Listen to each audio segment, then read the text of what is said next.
Yo mga idol, kamusta na Barangay Ginebra updates tayo ngayon. Pero bago tayo magpatuloy na pa-like naman po and pa-subscribe and pa-hit po ng notification bell para ma-update ko kayo sa ating mga susunod na daily Barangay Ginebra updates. Justin Noypi Brownlee, mas pinili nga pong maglaro sa PBA at hindi nga po dito sa Dubai International Basketball Championship. Kung matatandaan po ninyo, no, ay talagang pag-usapan at naging trending yung pagkakasama kinukuha nga daw po sa strong group dito sa Dubai itong si Justin Noypi Brownlee. Pero dahil alam naman natin na nagkaroon ng suspension itong si JB at hindi pa siya ganoon talaga nakakabalik sa kanyang kondisyon nung mga press na laruan pa niya doon nga po sa kakatapos lang sa FIBA World Cup, no, hindi pa ganoon yung kanyang performance ngayon kasi matagal po siyang nakapagpahinga, ay mas pinili ni Justin Noypi Brownlee na mag-focus na lamang muna dito nga po sa Barangay Ginebra team. Yung pagpapalakas po sa Barangay Ginebra dahil alam naman natin na wala sa top 1 standings itong Barangay Ginebra at ngayon pong playoffs ay kinakailangan nilang makabawi.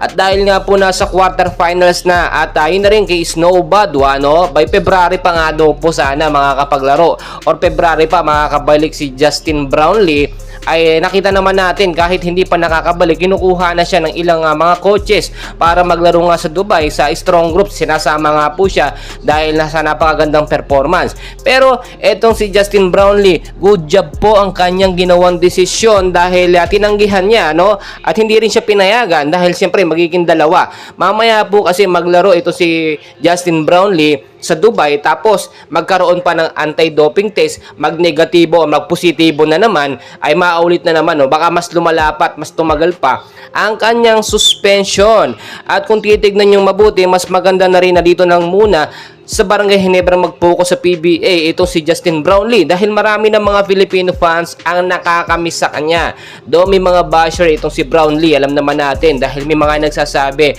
itong si Brownlee, no, ay gumagamit ng pinagbabawal na gamot kahit hindi naman totoo dahil naging substance lang yun, naging content lang yun doon sa ginamit na medication niya, no.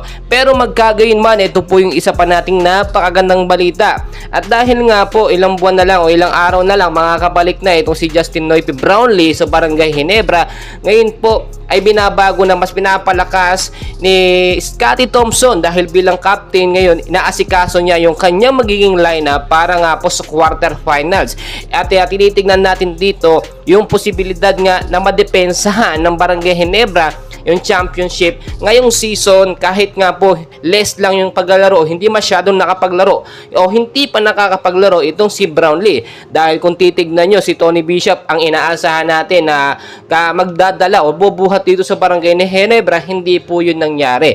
So ngayon, no, good job ang ginawa ni Justin Brownlee at ni Al Francis Chua at ng PBA na hindi payagan itong si Justin Brownlee kasi nga baka mamaya isa na naman itong patibong para masuspindi lalo itong si Justin Noypi Brownlee. Well guys, patuloy ko po kayong i-update and please pakiusap, don't forget po to like and subscribe for more Barangay Ginebra updates. Maraming salamat.